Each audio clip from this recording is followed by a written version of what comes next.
Welcome back, everyone. It's good to see you. This is week 5 of quarter 4, and we are going to be starting Unit 10, which is all about probability and statistics. The name of our lesson for this week is just probability. We'll talk about the statistics part of the unit next week. Okay. So again, this week we're just talking about probability.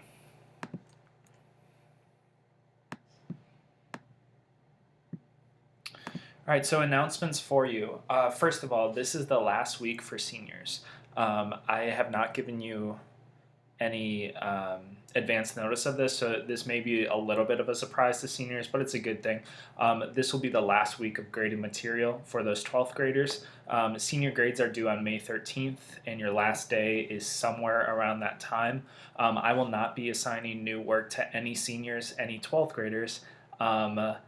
After this week. So this Friday, you have one more classwork and one more homework assignment that is due at 11:59 p.m. as usual. Get that done, and those are the last things that you're responsible for turning in for my class.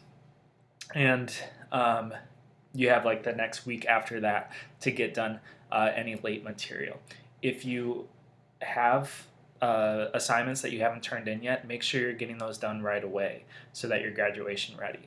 The worst thing that could happen is that you're stuck in summer school before you are ready to graduate. Please do not let that happen if you can prevent it. So again, 2 assignments as usual this week.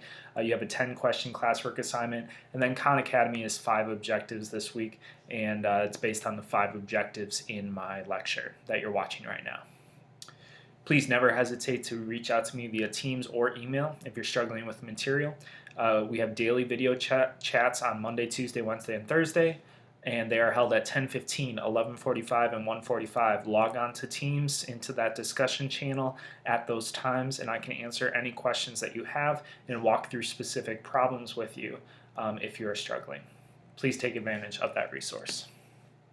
All right, going into today's lesson, today's objective is Khan Academy will find probabilities of single events, find probabilities of multiple events, and find something called conditional probabilities. If you are looking for additional help or resources regarding these 3 objectives, it corresponds to Chapter 11, Sections 2, 3, and 4.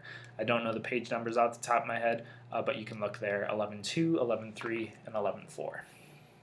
Objective 1 for the day. We have 5 of them to cover, and there will be examples after each one. And again, these objectives, similar to, I think, 2 weeks ago, the actual titles correspond to the actual titles of the Khan Academy objectives. So it's very clear which part of the presentation corresponds to which part of the homework. All right, so we're introducing probability to you this unit. So the first question that you need to know the answer to is what actually is probability. You've heard of this before, I'm hoping, right? Probability is the likelihood or chance of an event or series of events occurring. Probability can be expressed as a fraction, a decimal, or a percent. Typically, we express it as a percent, but you're going to see it as fractions and decimals today as well. If an event is impossible, it has a 0% probability. If an event is certain to occur, it has a 100% probability. It occurs all the time.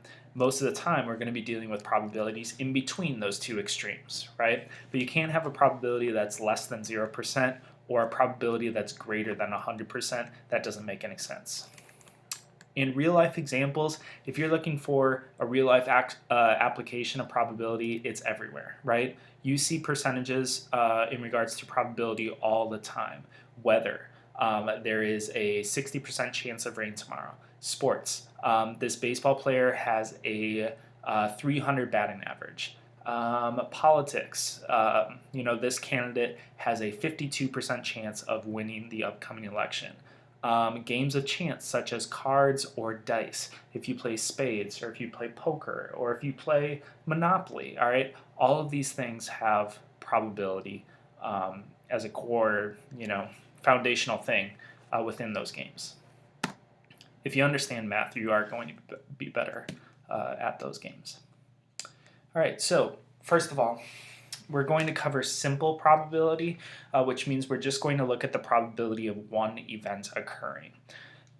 If you want to write an equation for figuring out the probability of a single event occurring, you need to use this equation here. And the probability is going to be equal to the number of favorable outcomes, or the number of successes, divided by the total number of possible outcomes. An example of this would be, what is the probability of pulling a card at random from a deck of cards and that card being an ace? Well, to answer that question, you need to know the number of aces in a deck of cards, which is 4, and you need to know the total number of cards that you could choose from, which in a standard deck is 52 cards. So we take 4 and we divide it by 52, and that gives us the probability of selecting an ace. As a fraction, that reduces to 1 over 13. 1 divided by 13 as a decimal is 0.0769, and if we change that decimal to a percent, that's a 7.69% probability of selecting an ace from the deck of cards. Please realize that 1 over 13, or 0.0769, or 7.69%, those are all valid ways of expressing that probability, all 3 ways. And now we're ready for examples. We're going to use that equation to calculate some simple probabilities of a single event. Here's our first example. Mr. Khan picks a random student from his 2A Algebra 2 class, and this is actually the data for my 2A class. There are 14 seniors, 10 juniors, 2 sophomores, and 2 freshmen in that class. What is the probability that Mr. Khan picks a senior? Okay, so we're going to go to my whiteboard app here. Give me 1 second.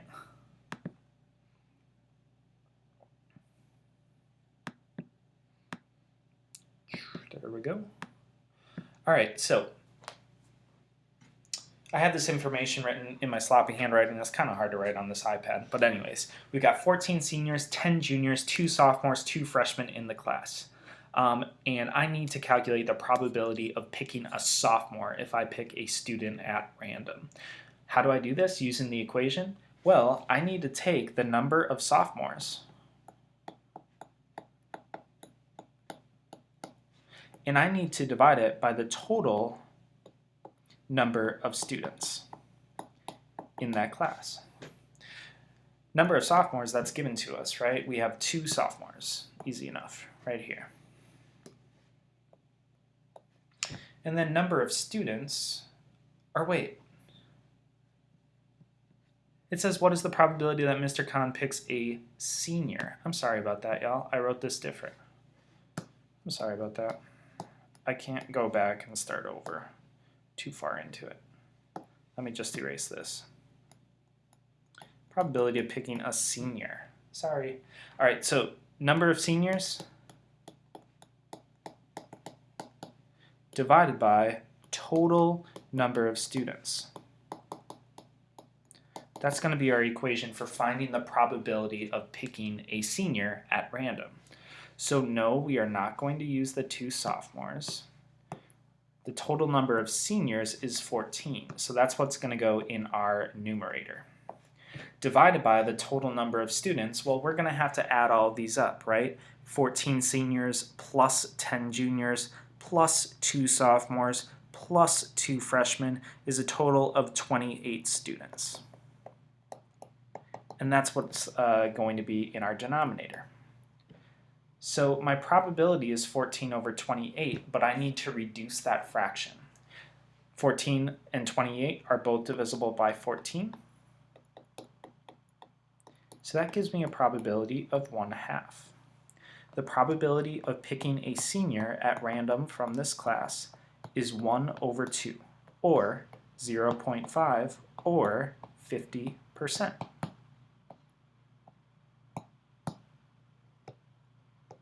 That's the end of our first example. Moving forward. Example number 2. Anthony has 120 contacts in his phone. Of his 120 contacts, 100 of them live in the state of Florida.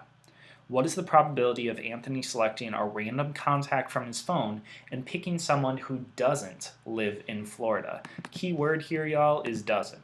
Please make sure that you don't miss that, okay? So we're going to go back to the whiteboard app. Question number 2, we have a total of 120 contacts, 100 of them live in Florida, and what is the probability of them not living in Florida? To find the answer to this question, we are going to do that same equation, number of successes on top and total number of outcomes on bottom. What that means for this specific situation is on top we will have the number of people who live not in Florida, and then on bottom we are going to have the total contacts in his phone. We aren't given how many people don't live in Florida, but either you live in Florida or you don't, right? So if 100 of his contacts live in Florida and he has 120 total, that means that 20 of his contacts don't live in Florida. Again, he has a total of 120 contacts, and so 20 over 120 would be his probability. Let's reduce this a bit though. 20 over 120 is the same as 2 over 12, which is the same as 1/6. So the probability of picking a contact who does not live in Florida is equal to 1 over 6. Plug that into your calculator to get the decimal version of that. 1 divided by 6 is 0.167. Or move that decimal place 2 places to the right to get it as a percent. That's 16.7%. We can express that in any of these ways. I would say the best way in this scenario is expressing it as a fraction, because these two versions right here and right here, these are approximations because they cut off the decimal. But 1 over 6 is a perfect answer. So for this situation, I would go with the fraction. Moving forward. All right, so you roll a dice, or I'm sorry, a die. Dice is plural, die is 1. So whenever I'm talking about a die, I'm talking about a 6-sided number cube, right? You got a 1, 2, 3, 4, 5, and 6 as your options. So let's say we roll a die, and I ask you, what is the probability of rolling a 3 or a higher? I should have showed you this. You roll a die, what is the probability of rolling a number that is 3 or greater? To answer this question, we're going to use the same equation.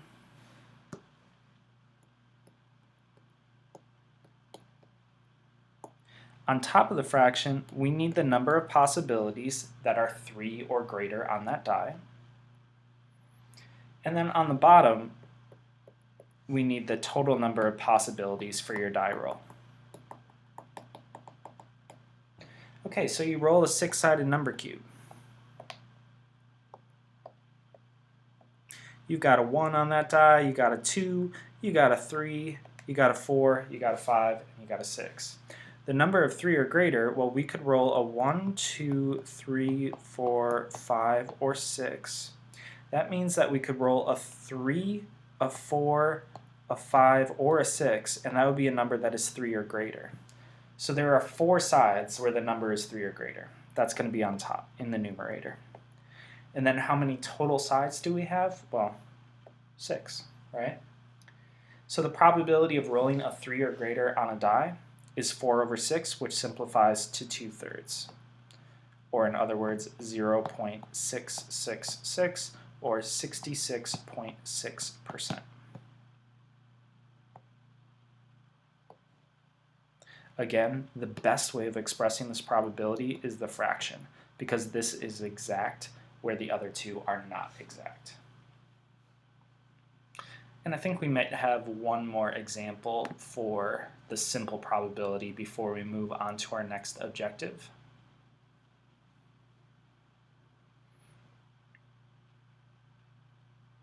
Yes.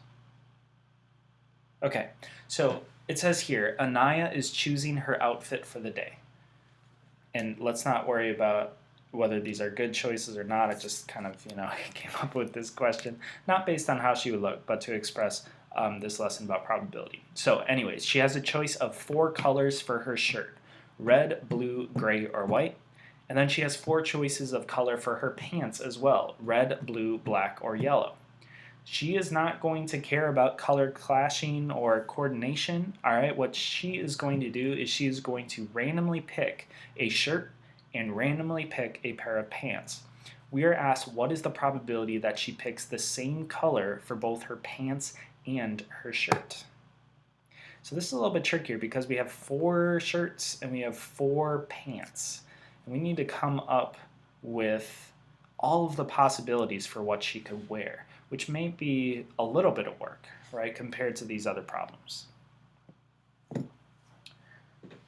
So she picks a random shirt and a random pair of pants. So let's list all of the possibilities that she could have for her outfit.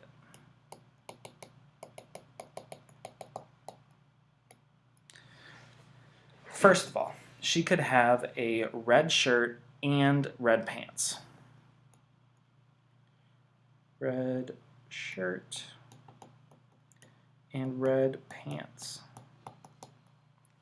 Okay, she could have a red shirt and she could have blue pants. She could have a red shirt and black pants. She could have a red shirt and yellow pants, right?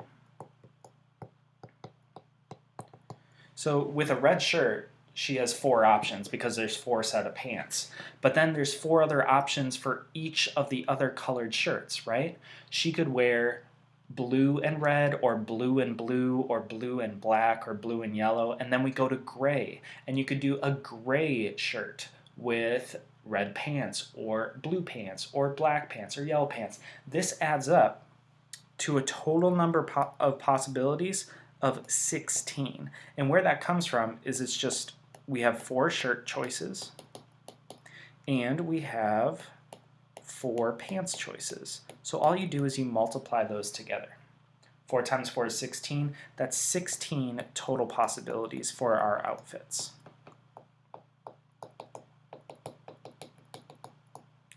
That's going to be on the denominator of our fraction. That's the total number of possibilities that Anaya has to choose from. Now we are concerned about the probability of picking a shirt and a pant that are the same color, right? So how many choices could we choose where the pants and the shirt are the same? Well, we could pick a red shirt with red pants. That's 1. Or we could pick a blue shirt with blue pants. That's 2. But unfortunately, the other colors don't match up, right? So the only 2 options that we have for a shirt and a pant of the same color is a red combo or a blue combo. So that means that we have 2 outfit selections where the pants and the shirt are the same. So our probability for selecting a shirt and pants with the same color is 2 over 16, which simplifies to 1 over 8. Or, plug it into your calculator, 1 divided by 8 is 0.125. Or, move the decimal over 2 places, you get 12.5%.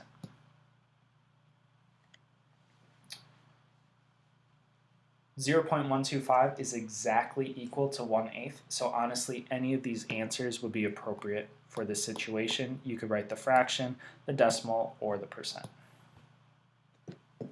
And I believe that reaches to the end of Objective 1. Yes. Let's move forward.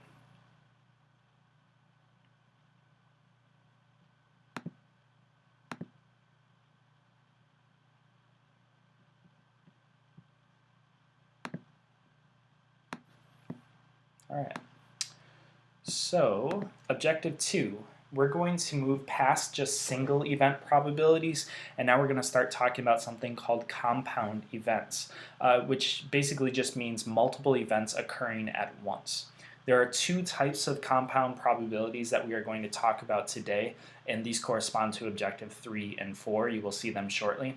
Objective 3 deals with and probability. So an example would be, what is the probability that I randomly select a student at Rebalt and they are both a boy and a sophomore? All right, that would be and probability. Both events have to be true.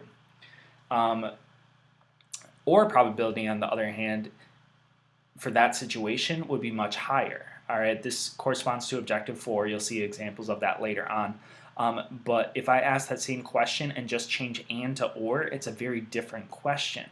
Or probability would say, what is the probability that a randomly selected student is a boy or a sophomore? They don't have to be a boy and a sophomore. They could be a boy, whether they are a senior, freshman, sophomore, junior, or a sophomore.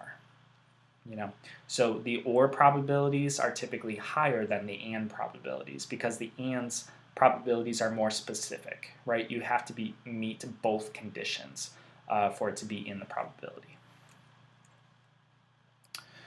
Some key vocab terms that you need to know before we jump ahead into problem solving. First of all, independent events. I'm going to talk about this often when I'm talking about multiple events occurring. Independent events is when one event does not influence the outcome of another event. An example, let's say you roll a dice twice. You roll a dice, you get a 2. You roll a dice, you get a 6. The first roll and the second roll are independent of each other because the first roll doesn't affect the outcome of the second roll, right? If I roll a 2 on my first roll, that doesn't mean that the 6 is more likely to show up, right? The first roll and the second roll, the probabilities have nothing to do with one another. Those are called independent events. Dependent events, it's the opposite, right? The outcome of one event influences the outcome of another event. An example, you pick a card from a deck of cards and you set it aside without replacing it, without putting it back into the deck. Then you would select a second card. The two cards in this scenario would be dependent because if you select a card, let's say it's the ace of spades, and you set it aside, the second card can no longer be an ace of spades, right? It can be any other card, but it can't be an ace of spades. Another example, let's say that you pick a random person, right? And you say, what is the probability of that person driving a Ferrari? Okay, so you would think a Ferrari, that's an expensive car, right? That's $200,000 or more. It's probably very low, right? But then the other probability that I'd be talking about is what is the probability of a person, let's say, making $1 million a year or more. Okay, so if you're looking at the probability of someone making $1 million and the probability of them riding in a Ferrari, right? Those two probabilities would influence each other. If you made $1 million a year, the probability that you drive a Ferrari is higher than just a normal person who makes a normal amount of money, right? Mutually exclusive events, our last one. These are events that cannot occur at the same time. So an example of this would be, let's say that you pick a random car from a parking lot, and event A is that car is red, and event B is that car is yellow. Well, a car can't be those two colors. I'm talking about like the primary color, right? It can't be both of those colors at once. So a car being red, a car being yellow, those would be considered mutually exclusive events. Now, if we were talking about a car being red versus a car being a Ferrari, those are not mutually exclusive because a car can be both red and a Ferrari, right? I would say most Ferraris are red. Moving forward, we're jumping into some examples now. Sometimes it's going to be helpful to list all possible outcomes when dealing with probabilities of compound events, like in a list or in a table. That's what we're going to focus on in these next few examples.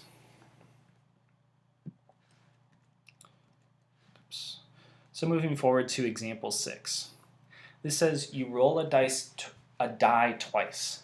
What is the probability that the sum of the dice is 10 or higher? You roll a die twice. What is the probability that the sum of the dice is 10 or higher? And I just skipped past number 5. I'm sorry about that. Let's go to 5 first. You guys get to see me make all my mistakes in real time. Okay, number 5 says you flip a coin 3 times. What is the probability of flipping at least one tail? So you could flip 1 tail, 2 tails, 3 tails, but you just got to flip at least 1 tail. Okay. Let's move back to my iPad here.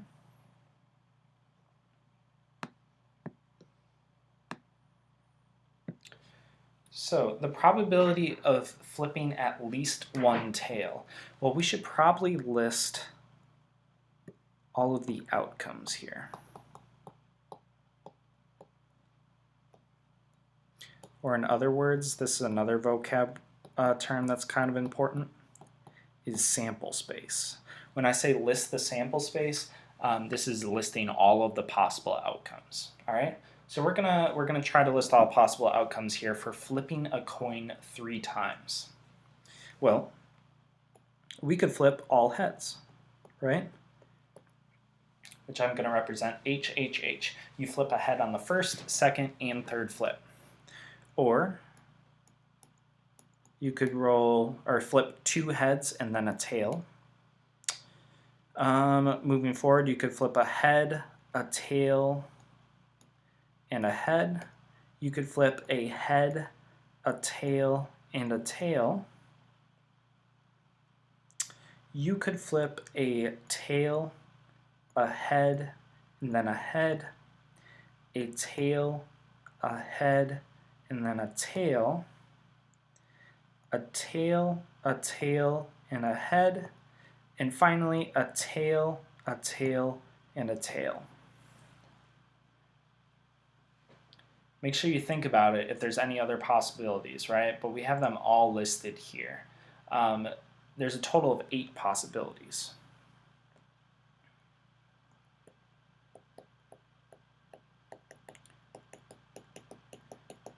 And since there's 2 sides to a coin and we're flipping 3 times, that actually is 2 times 2 times 2, or in other words, 2 to the 3rd power. That gives us 8 total possibilities. So what is the probability of rolling at least, I said roll, flipping at least 1 tail? Well, there is a total of 8 possibilities. And then how many of these possibilities have at least 1 tail in them? Well, the first doesn't have any tails. It has all heads. So we cross it out. But every other flip of 3 coins has at least 1 tail in it, right? So 7 of the 8 possibilities have at least 1 tail. So we're going to change this numerator to a 7, and that is going to be the probability of flipping at least 1 tail. 7 over 8, if we plug that into our calculator, 7 divided by 8 as a decimal is 0.875, or 87.5%.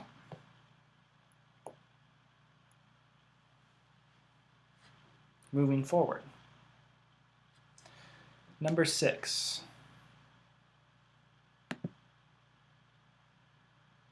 You roll a die twice. This is the one that I skipped to before when I shouldn't have. You roll a die twice. What is the probability that the sum of the dice is 10 or higher? So sum means addition, so you're going to be adding the results of these 2 dice together. How are we going to do this? All right, so what is helpful for these problems, and you're going to see this most likely on your Khan Academy assignment, I believe, in the second objective, is we're going to kind of create a table of our probabilities, all right?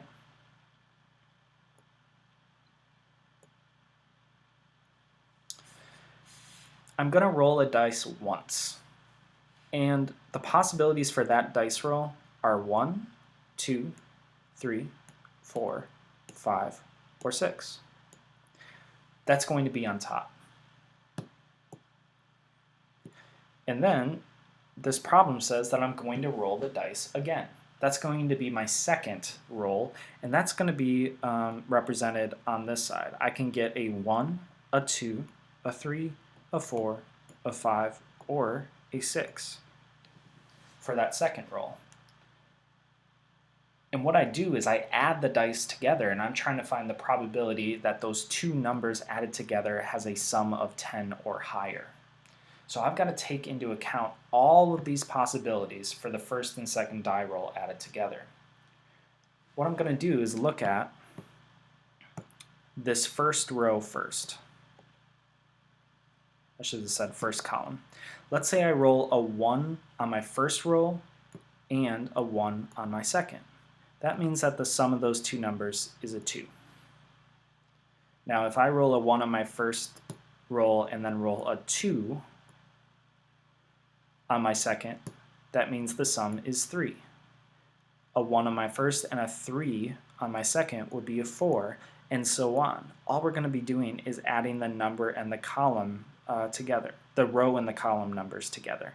1 plus 5 is 6, 1 plus 6 is 7. So those are the sums of if I roll a 1 on my first roll and all the other numbers on my second. So then we move on to the second column.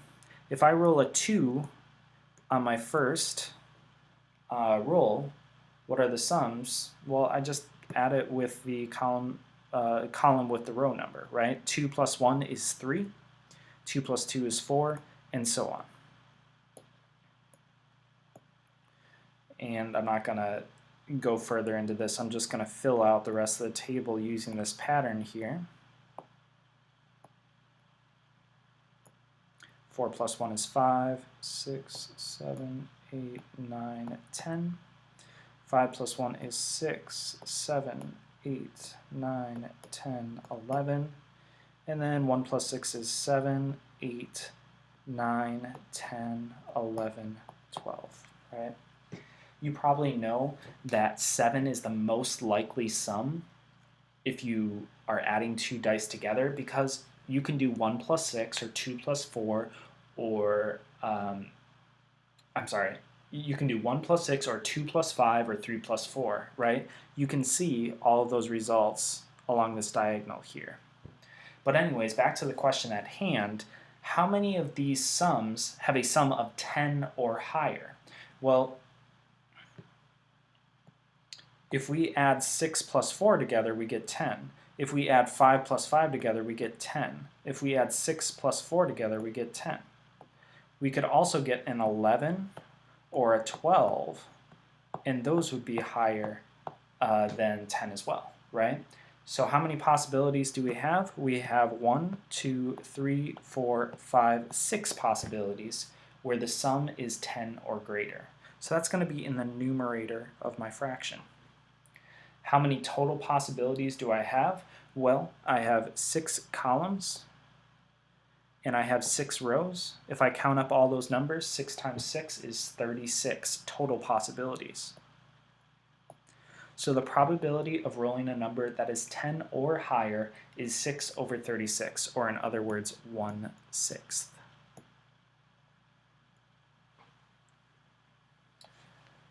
Equal to 16.67%, or 0.166 repeating as a percent, as a decimal. All right, moving forward.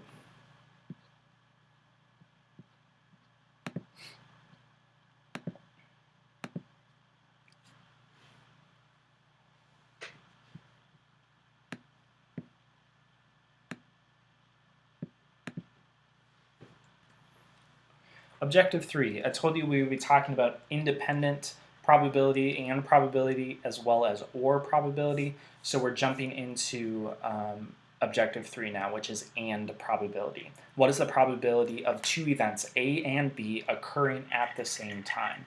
The equation that you are going to be utilizing to answer these questions is the probability of A and B is equal to the probability of A times the probability of B. This is not complex at all. All you got to do is you got to multiply those two probabilities together. However, you can only do this if the events are truly independent, meaning event A doesn't influence event B. It's really, really important that you understand that A and B gotta be independent. With that, we're actually ready for more examples.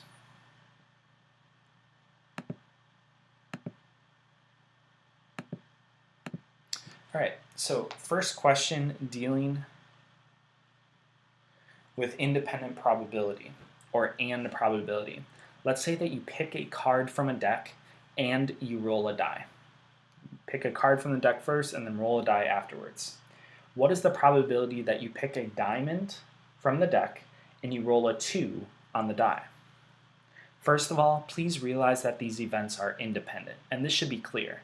What you pick from the deck of cards has no influence whatsoever on what you roll, right? No influence whatsoever. So let's move to my iPad here. What is the probability that we pick a diamond and we pick a 2? Well, all we have to do, using that equation from before, is we have to find the probability of picking a diamond and then multiply it by the probability of picking a 2. How many diamonds are in a deck of cards? Well, if you have one at home, investigate, or you should be able to answer, well, there are, let's see here, 4 suits in a deck. There are 52 cards total in a deck. So if we take 52 and divide it by 4, we get 13. There are 13 diamonds in total in a deck of cards, and there are a total of 52 cards in that deck. 13 diamonds divided by 52 total cards is the probability of picking a diamond. What is the probability of rolling a 2? Because that's what we'll need to multiply by. Well, there's only 1 2 on a die. So there's only 1 2. And there's a total of 6 sides. So that goes in the denominator. 13 over 52 times 1 over 6 is going to give us this probability. Let's just multiply straight across and get the fraction version of this. 13 times 1 is 13. 52 times 6 is 312. 13 over 312 is the probability of picking a diamond and a 2. This is kind of a weird fraction though. I wouldn't recommend keeping it in this way. You should probably reduce it, right? So 13 divided by 312 is equal to 1 over 24. So the probability of picking a diamond and a 2 and rolling a 2 is 1 over 24. If you want to change that to a decimal, feel free to do that. It's equal to 0. We're going to do 3 decimal places. 0, 4, actually let's do 4 decimal places. 1 7, or equal to 4.17%.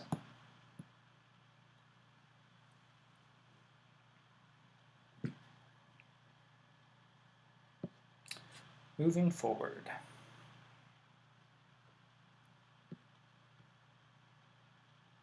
Steph Curry has a 3-point percentage of .435, which means that he attempts 43.5% of all 3-pointers, he makes 43.5% of all 3-pointers he attempts.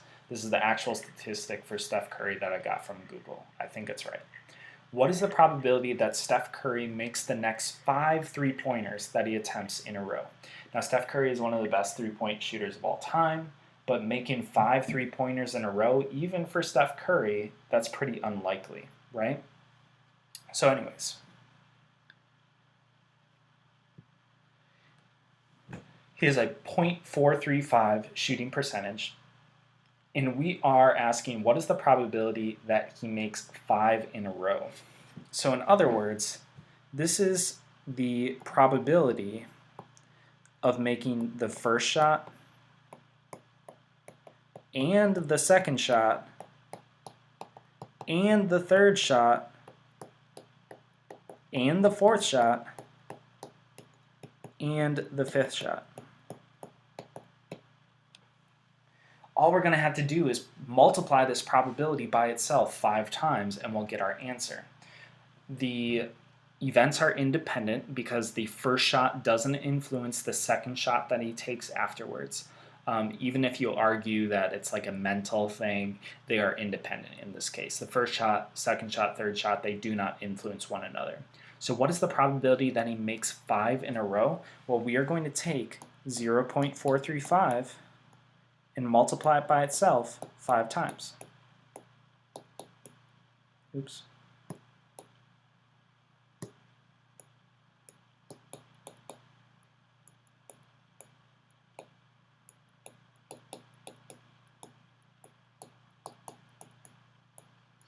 If you're asking, why don't you just say 0.435 to the 5th power, Mr. Khan, that would be the smart thing to do, right? So that's what I'm going to plug into my calculator. 0.435 to the 5th power. And we get 0.0155. Or in other words, 1.55% chance. A 1.55% probability of Steph Curry making 5 three-pointers in a row. It's probably happened in his career before, but it is very, very unlikely, even for a great three-point shooter like him.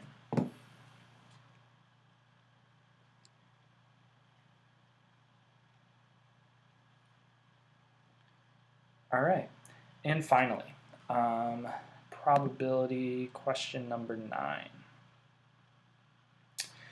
We've got a weather question, and it deals with fractions. Tomorrow there is a 1/3 probability that it will rain, and a 7/8 probability that it will be above 70 degrees. So it is unlikely that it'll rain, that's a 33% chance, but it's very, very likely, like an 87.5% chance, that it will be above 70 degrees. What is the probability that it both rains and is above 70 degrees? And even though these events may be dependent in real life, right, we are going to assume for the sake of this problem that the precipitation, whether it rains or not, does not impact the temperature, okay? We're assuming that they are independent.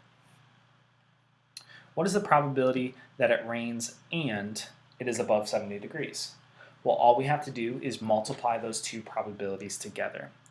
We take the probability that it rains and we multiply it by the probability that it is above 70. Probability of rain is 1/3. The probability of above 70 is 7/8. So we multiply straight across and we get 7/24 as our probability that it both rains and is above 70 degrees. 7 divided by 24 in our calculators is 0.2916 or 29.16%. Probability that it rains and is above 70 degrees.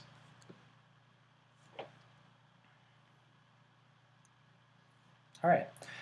Ready for our next objective here. So before getting to number 10, we're going to go back to our PowerPoint and talk about objective 4. And I'm not going to put my face back up here because it's one slide. So objective 4 is adding probabilities, or in other words, OR probability. So instead of looking at 2 events happening at once, or both events occurring, like we were in objective 3, now we are looking for the probability of one event occurring or the other event occurring, all right? And this is a little bit more complicated, but it's not too bad.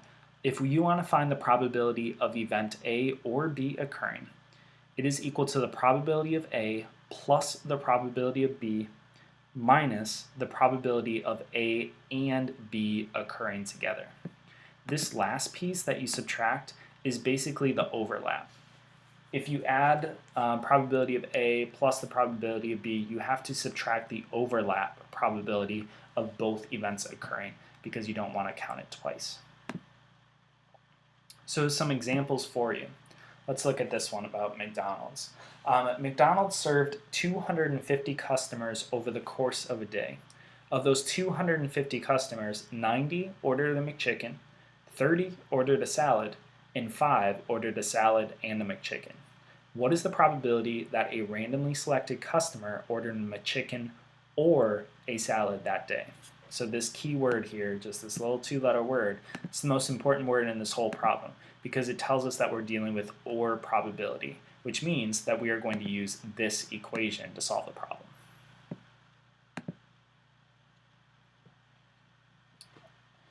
The probability of picking a McChicken, a person who ordered a McChicken or a salad, utilizing that equation, is going to be equal to the probability of someone ordering a McChicken plus the probability of them ordering a salad minus the probability of them ordering a McChicken and a salad. Because some people ordered both and we can't count them twice.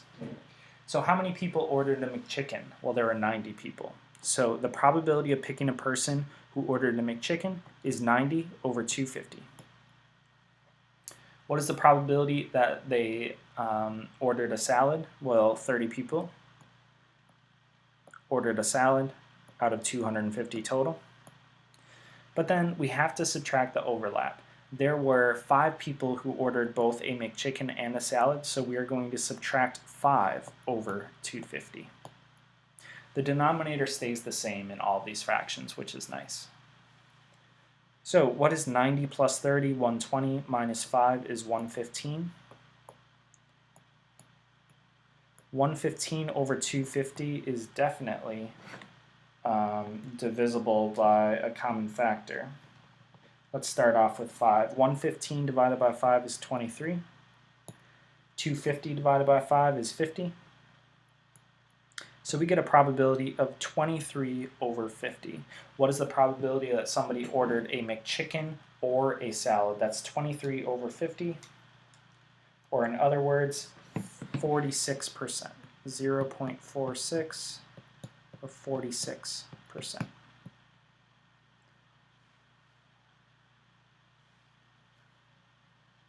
I believe we got one more for this objective. Cool. Number 11 says, you pick a random card from a deck of cards. Just one. What is the probability that the card is an ace or a red card? What is the probability that the card that you pick is an ace or a red card? Well, we are going to use that equation again. Because we are dealing with or probability, we are going to write the equation probability of ace or red is the probability of ace plus the probability of red minus the probability of ace and red. All right, probability of ace first.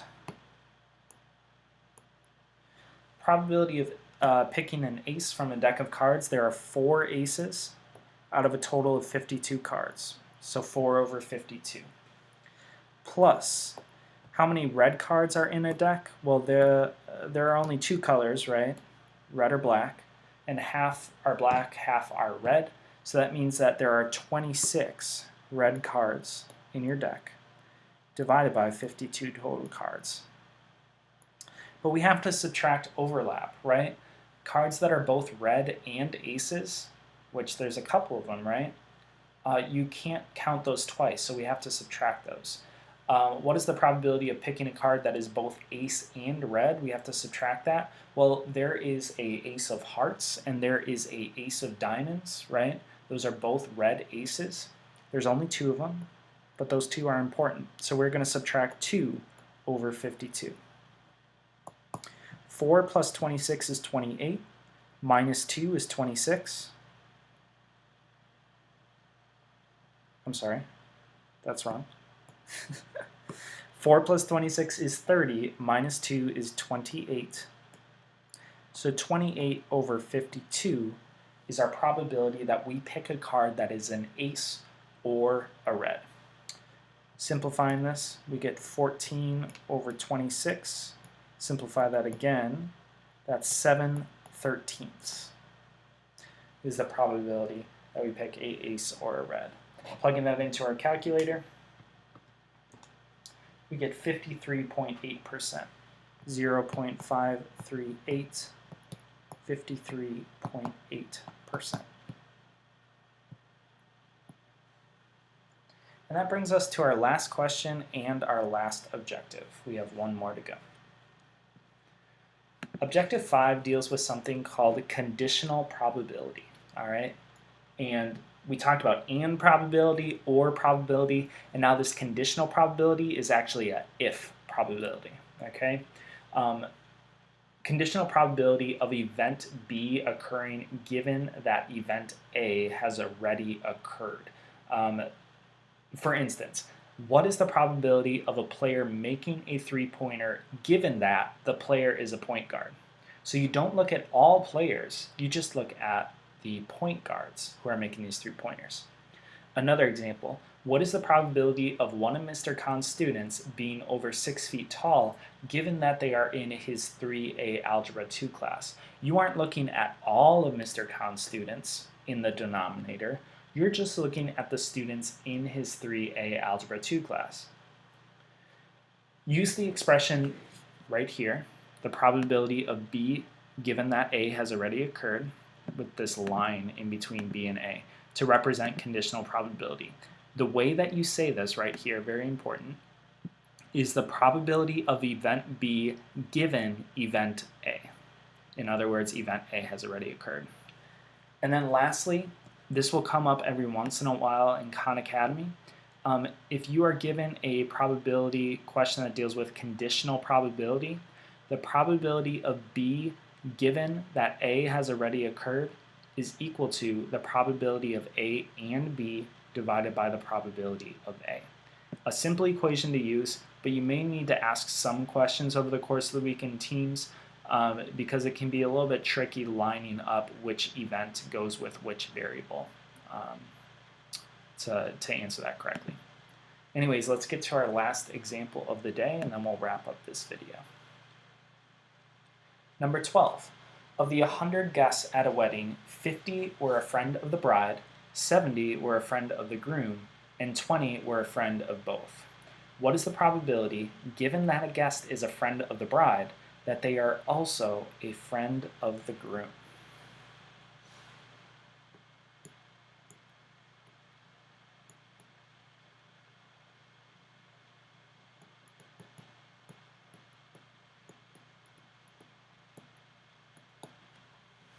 All right, so let's go to my iPad here. We have 100 total guests. We have 50 people who are friends of the bride, 70 people who are friends of the groom, and then 20 people are friends of both, right? They know both the bride and the groom in this wedding. The answer that we are trying, or the probability that we are trying to find the answer for is what is the probability that you know the bride given that you also know the groom. We are going to utilize this equation that I just put at the end of that last slide. The probability of B given that A has already occurred is the probability of A and B divided by the probability of A. So for this question, what does this actually mean? What do A and B mean? Well, we have the probability of event B being they are a friend of the bride, given that they are a friend of the groom is event A. All right, so event B is bride, and event A is groom. So that means to find this probability, the probability of knowing the bride and the groom is going to be divided by the probability of knowing A, which is the groom. All right, so what is the probability of the bride and the groom, the people who know the bride and the groom? Well, there are 20 people who know the bride and the groom. And then we are going to divide that by the total number of people who know the groom.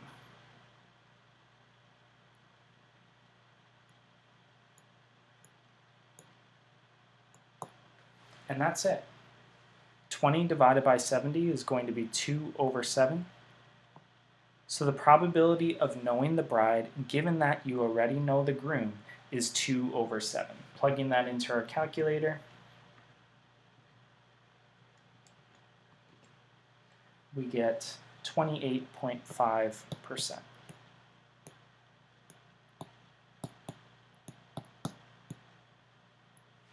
And that's it.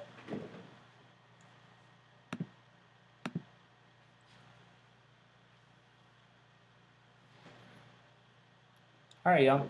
So thank you for watching those 5 objectives. I understand if you're a little bit confused, especially with the later topics dealing with multiple event probabilities and or if probabilities. If you have any questions at all regarding those specific objectives, make sure that you're reaching out to me over the course of the week through Microsoft Teams or through email. Remember that I do those daily lessons, those video chats at 10:15, 11:45, and 1:45 every day, excluding Friday. And we can work through problems together. Sometimes I have 1 student show up, sometimes I have 8 or 10. It depends. But make sure that you reach out to me if you need that help. I hope you have a great week, and I will talk to you later.